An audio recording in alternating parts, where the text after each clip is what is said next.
আচ্ছা মামা একটা কথা কইতে না কিতাবে ওটা গাঁ তৃষ্ণা ধরছে এবলা কেটা ওটা মানুষ না একটা দোকানে গিয়ে ঠান্ডা মুন্ডা মুন্ডা খাই আমার কাছে কিন্তু টাকা নাই ভাই, আমার কাছে একটা টাকা নাই।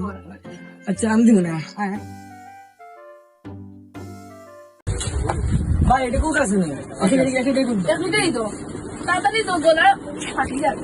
তাড়া হইছে ওটা বুঝলো তো খুব ধরা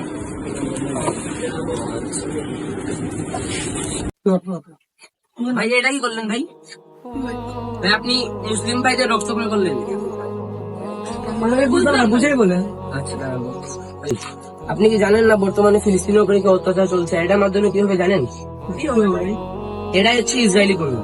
আপনি যে এটা ক্রয় করলেন তার মাধ্যমে ইসরায়েলে এটা টাকা পাবে, এটা বেনিফিট পাবে, যার মাধ্যমে ওরা অস্ত্র ক্রয় করে আমাদের মুসলিম ভাইদের উপর অত্যাচার চালাবে। আপনি কি চান সেটা হোক? না ভাই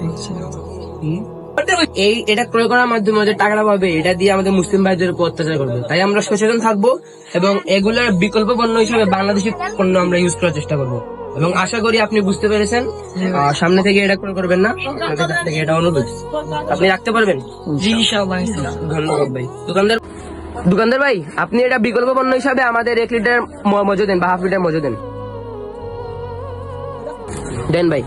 নেক্সট টাইম ভাই আপনি এগুলা ক্রয় না করার চেষ্টা করবেন ভাই। এবং ইনশাআল্লাহ আপনি আপনার ভুলটা শুধরে দিয়েছেন ভাই, ঠিক আছে, থ্যাংক ইউ ভাই। ধন্যবাদ ভাই আপনাকে। সবাই এই ইসরায়েলি পণ্য বয়কট করে বাংলাদেশি পণ্য চেষ্টা করবো খাইতে। এটা সচেতন ভাবে করার জন্য উদ্যোগ করবো, আমরা সবাইকে জানিয়ে দিব ইনশাআল্লাহ যে আমরা ইসরায়েলি পণ্য টোটালি বয়কট ইনশাআল্লাহ। ধন্যবাদ ভাই আপনাকে, অসংখ্য ধন্যবাদ। আসসালামু আলাইকুম। আসসালামু আলাইকুম। আসুন আমরা সচেতন হই সবাই।